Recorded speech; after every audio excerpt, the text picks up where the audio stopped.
노후가 무서운 것은 병도 가난도 아니다.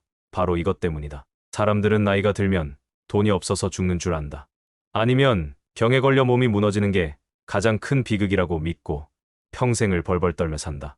물론 틀린 말은 아니다. 빈 주머니로 겨울을 나는 것만큼 처량한 일도 없고 병원 침대에 누워 천장만 보는 것만큼 고역인 일도 없다. 하지만 내가 평생 현장에서 고르고 사업하며 수많은 인간의 마지막을 지켜보니 진짜 파산은 따로 있었다. 그건 바로 외로움이라는 독촉에 못 이겨 스스로를 포기하는 것이다. 돈은 벌면 되고 병은 다스리면 그만이지만 마음의 장부가 텅 비어버리면 그때부터는 답이 없다.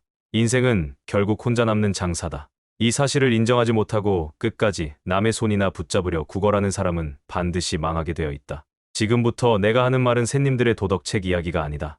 인생이라는 냉혹한 전쟁터에서 마지막까지 살아남기 위한 생존 지침이다. 귀가 아니라 가슴으로 들어라. 일부, 노후에 진짜 적은 돈도 병도 아니다. 사람들은 노후 준비라고 하면 흔히 통장 잔고부터 확인한다. 몇 억이 있으면 한 달에 얼마를 쓰고 몇 살까지 버틸 수 있을지 계산기를 두드린다. 그 다음은 건강이다. 몸에 좋다는 영양제를 챙겨 먹고 매일같이 산을 오르며 유통기한을 조금이라도 늘려보려 애를 쓴다. 준비성 철저한 사람들이니 참으로 훌륭한 태도다. 그런데 그렇게 돈을 쌓아두고 몸을 가꾼 사람들조차 막상 노년의 문턱에 들어서면 맥없이 무너지는 광경을 나는 수없이 봤다. 왜 그런지 아는가? 그들이 준비한 장부에는 외로움이라는 무형의 부채가 빠져 있었기 때문이다. 인생을 비즈니스에 비유하자면 돈과 건강은 기본 자산에 불과하다. 진짜 운영 자금은 사람의 마음에서 나오는데 그 마음을 채울 방법이 오직 타인에게만 있는 사람들은 결국 부도를 맞는다. 사람이 좋아서 사람을 챙기고 인맥이 곧 능력이라 믿으며 평생을 투자해온 결과가 사실은 모래성 위에 지은 집이었음을 뒤늦게 깨닫는 것이다. 나도 젊은 날엔 앞만 보고 뛰었다. 매일같이 술자리를 주도하며 내가 세상의 중심인 줄 알았다. 내 전화 한 통이면 달려올 사람이 줄을 섰고 내가 한마디 하면 고개를 숙이는 이들이 사방에 널려 있었다. 그때는 그게 다 내 자산인 줄 알았다. 하지만 사업을 정리하고 현장에서 물러나 보니 계산서가 아주 냉혹하게 날아왔다. 내가 가진 힘이 사라지자마자 그 많던 인맥은 약속이라도 한 듯 증발해버렸다. 함께 웃고 떠들던 형님 동생들은 각자의 살길을 찾아 떠났고 자식들조차 제먹고 살기 바쁘다는 핑계로 얼굴 보기가 힘들어졌다. 그때 깨달았다. 내가 평생 공들여 가꿨던 인간관계라는 정원이 사실은 남의 땅에 빌려 지은 화단이었다는 것을 말이다. 주인이 나가라고 하면 언제든 비워줘야 하는 그런 덧없는 투자였다. 사람들이 진짜 무너지는 지점은 바로 여기다. 지갑이 비어서가 아니라 내 전화를 받아줄 사람이 없다는 사실을 깨닫는 순간이다. 집안에 정막이 흐르고 텔레비전 소리만 공허하게 울려 퍼질 때 그 고요함을 견디지 못해 화가 나고 서러움이 북받친다. 그 화풀이를 자식에게 하거나 지나가는 사람에게 화를 내며 추한 노년을 보내는 이들이 얼마나 많은가. 이건 가난에서 생기는 문제가 아니다. 혼자 서는 법을 배우지 못한 무능함에서 오는 비극이다. 결국 인생은 수익 구조가 명확해야 한다. 남에게서 행복을 빌려오는 구조는 언젠가 회수될 수밖에 없는 부실 채권과 같다. 진정한 노후 자산은 내 안에서 스스로 굴려야 하는 법이다. 타인의 박수나 위로가 없어도 혼자서 시간을 보낼 수 있는 힘. 혼자서도 충분히 만족하며 하루를 보낼 수 있는 자생력. 이것이 뒷방 늙은이로 전락하느냐, 품격 있는 노년이 되느냐를 결정짓는 핵심 통찰이다. 그러니 지금 당장 장부를 다시 작성해라. 통장에 찍힌 숫자만 보고 안심하지 마라. 자식에게 줄 유산이나 병원비만 적지 말고 당신이 혼자 있을 때 무엇으로 자신을 채울 것인지 적어라. 혼자서 밥을 먹고 혼자서 길을 걷고 혼자서 생각하는 것을 부끄러워하거나 두려워하지 마라. 이 연습이 안 된 사람은 아무리 돈이 많아도 결국 타인의 눈치를 보며 애정을 구걸하는 비참한 노후를 맞이하게 된다. 인생의 주도권은 당신이 쥐는 것이다. 남의 손에 당신 행복의 결재권을 넘겨주지 마라. 지금부터라도 혼자라는 사실을 뼈저리게 받아들이고 그 고독을 당신만의 무기로 만들어라. 그것이 이 험난한 세상에서 마지막까지 품위를 지키며 살아남는 유일한 생존 법칙이다. 2부. 외로움은 예고 없이 찾아온다. 젊을 때는 외로움이라는 단어가 그저 감상적인 노래 가사 정도로 들릴 것이다. 주변에 사람이 넘쳐나고 휴대폰 벨소리가 쉴 새 없이 울려대니 고독이라는 놈이 나를 찾아올 리 없다고 믿는다. 하지만 내가 겪어보니 외로움은 예의 바르게 문을 두드리고 찾아오는 손님이 아니다. 어느 날 갑자기 뒤통수를 후려치듯 찾아와 당신의 일상을 송두리째 흔들어 놓는다. 인간관계라는 비즈니스는 아주 냉혹하다. 내가 줄 것이 있을 때는 사람들이 구름처럼 몰려들지만 줄 것이 바닥나면 썰물처럼 빠져나가는 법이다. 이건 그들이 나빠서가 아니라 세상의 이치가 원래 그렇다. 직함이 사라지고 경제력이 예전만 못해지며 몸까지 한두 군데 고장이 나기 시작하면 당신의 연락처에 저장된 이름들은 하나씩 죽은 숫자가 된다. 나도 한때는 내 인맥이 철옹성인 줄 알았다. 명절이면 거실에 선물이 쌓이고 주말이면 골프 치자는 전화에 시달렸다. 그때는 그게 다 내 사람인 줄 알았고 그 관계들이 영원할 거라 믿었다. 하지만 현역에서 물러나고 힘이 빠지니 그 화려했던 인맥의 장부는 순식간에 백지가 되었다. 어제까지 형님 동생 하던 놈들이 길에서 만나도 못 본 척 지나가고 먼저 연락해도 바쁘다는 핑계로 전화를 끊는다. 이것이 바로 관계의 유통기한이 다 했을 때 날아오는 냉혹한 계산서다. 사람들은 이 지점에서 크게 좌절한다. 배신감을 느끼고 세상을 원망하며 방구석에서 소주잔이나 기울인다. 하지만 명심해라. 이건 배신이 아니라 거래가 종료된 것뿐이다. 당신이 그동안 맺어온 관계의 상당 부분은 사실 감정이 아니라 이해관계로 묶여 있었음을 인정해야 한다. 외로움은 바로 이 지독한 현실을 받아들이지 못할 때 독이 된다. 과거의 영광에 매달려 이미 떠나간 사람들의 그림자를 붙잡으려 하지 마라. 더 이상 울리지 않는 휴대폰을 들여다보며 서운해하는 것만큼 어리석은 짓도 없다. 그것은 이미 파산한 회사의 주식을 붙들고 반등하기를 기다리는 것과 다를 바 없는 미련이다. 이제는 인정해야 한다.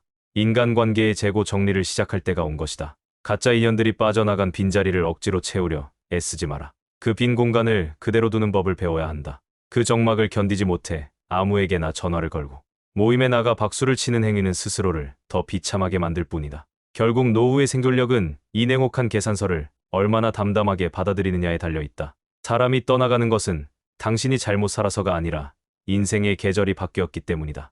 겨울이 오면 나무숲이 떨어지는 게 당연하듯 나이가 들면 주변이 고요해지는 것이 자연의 섭니다. 그러니 지금 결단해라. 떠나가는 인연에 매달려 눈물 흘리는 심파극은 그만 찍어라. 그들이 떠난 자리에 남은 것은 버려진 쓰레기가 아니라 비로소 당신 자신과 마주할 수 있는 소중한 기회다.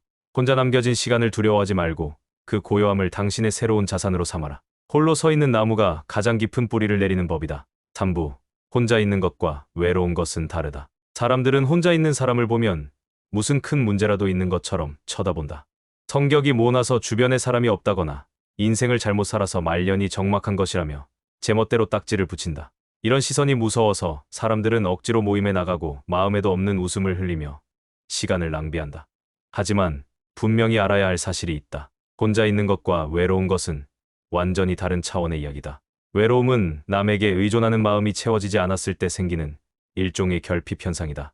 누군가 내 옆에 있어야만 행복하고 누군가 나를 지켜 세워줘야만 내 존재 가치를 느끼는 상태다. 이건 비즈니스로 치면 남의 돈을 빌려다가 억지로 유지하는 부실 기업과 같다. 반면 고독은 혼자 있는 즐거움을 스스로 만들어내는 자급자족의 상태다. 외부의 지원 없이도 내 안의 자본만으로 충분히 굴러가는 알짜 기업과 같은 이치다. 나도 한때는 혼자 있는 것을 죽기보다 싫어했다. 주말에 약속이 없으면 내가 세상에서 잊힌 것 같아 불안했고 어떻게든 사람들을 불러 모아 시끌벅적하게 판을 벌려야 마음이 놓였다. 그런데 그렇게 사람들과 어울리고 집으로 돌아오는 길에 느껴지는 그 지독한 공허함은 말로 다 할 수 없었다. 사람들 틈에서 박수받고 웃고 떠들어도 내 마음의 장부는 늘 적자였다. 결국 행복의 결재권을 타인에게 맡겨두었기 때문에 벌어진 일이었다.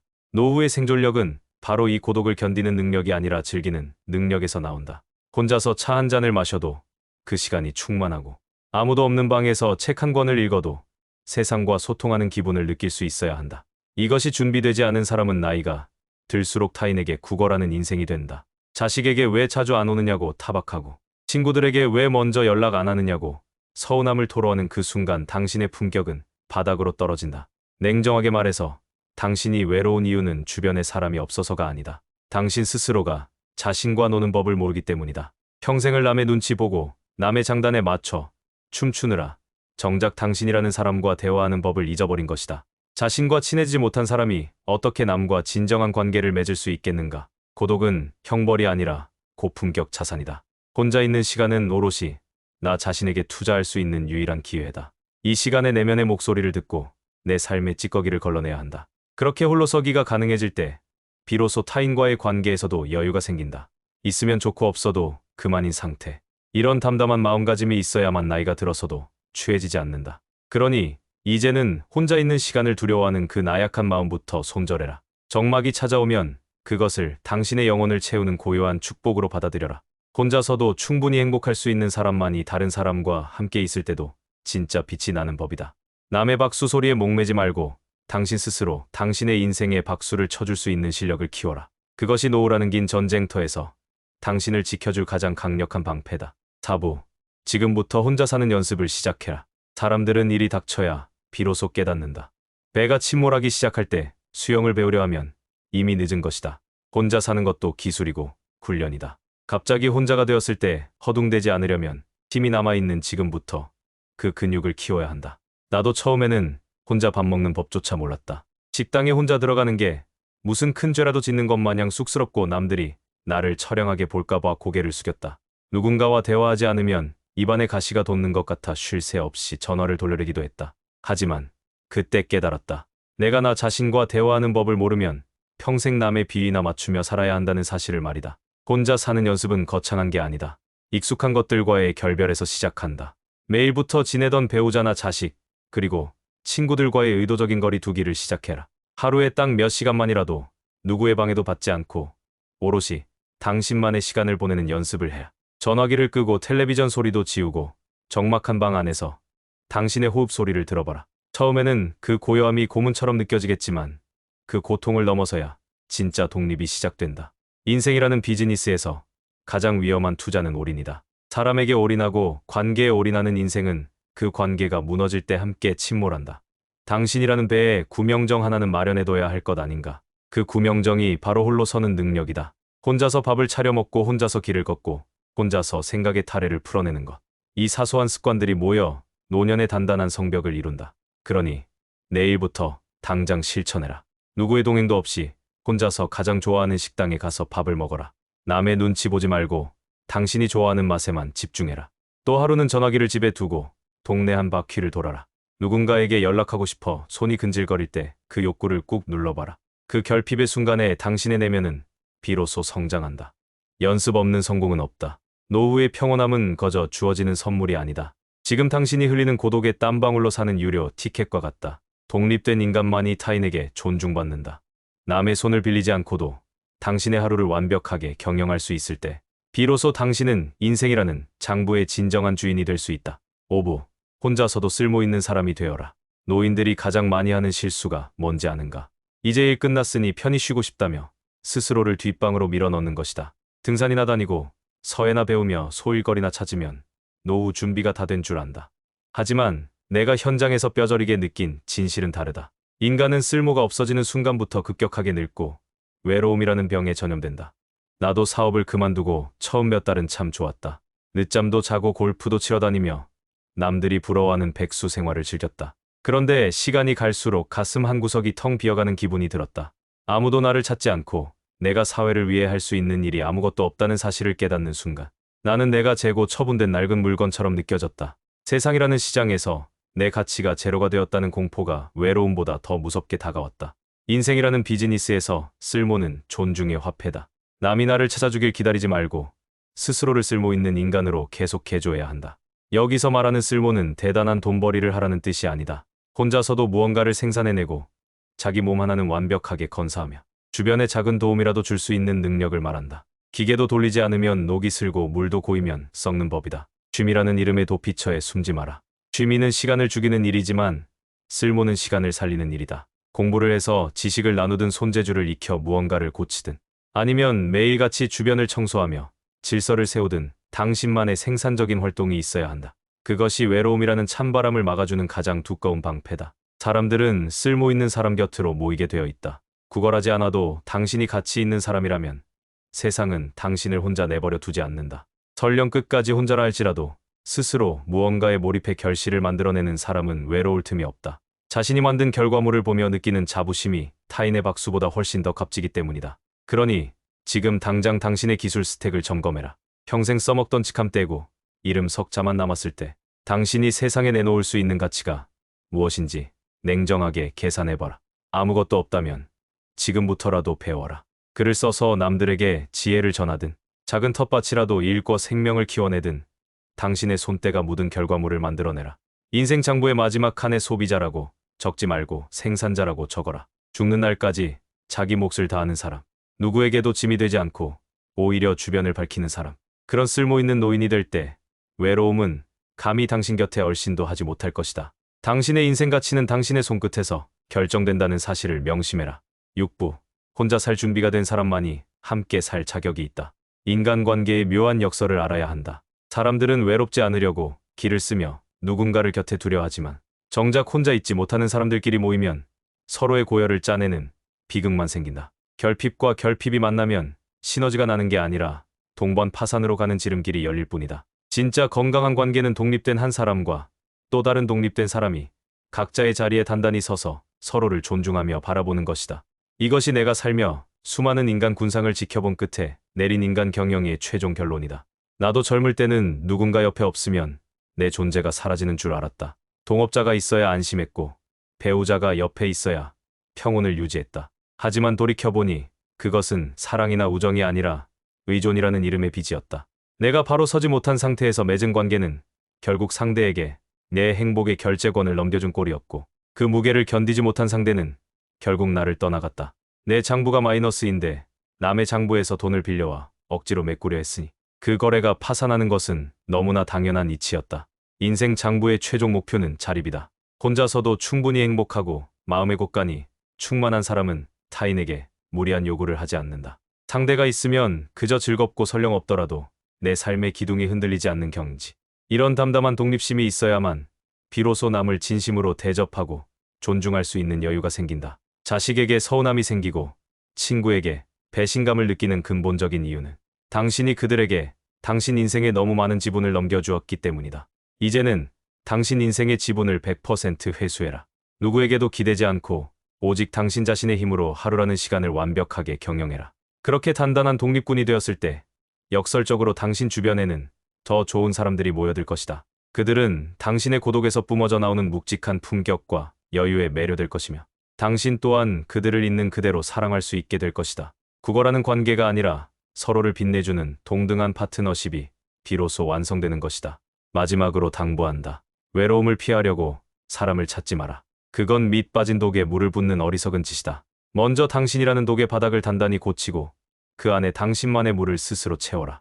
당신 스스로가 자신에게 가장 좋은 친구가 되어줄 때 당신의 노후는 더 이상 무서운 심판대가 아니라 축복받은 은퇴의 장이 될 것이다. 지금 당장 거울 앞에 서라. 그리고 거울 속에 당신에게 말해라. 그동안 남 좋은 일만 시키고 남의 눈치 보느라 참으로 고생 많았다. 이제는 오직 당신 자신과 함께하는 가장 멋진 마지막 비즈니스를 시작해라. 혼자서도 당당하게 걷고 홀로 있어도 충만한 웃음을 지을 수 있는 사람. 그것이 바로 당신의 인생 장부를 영원한 흑자로 돌리는 유일한 길이다.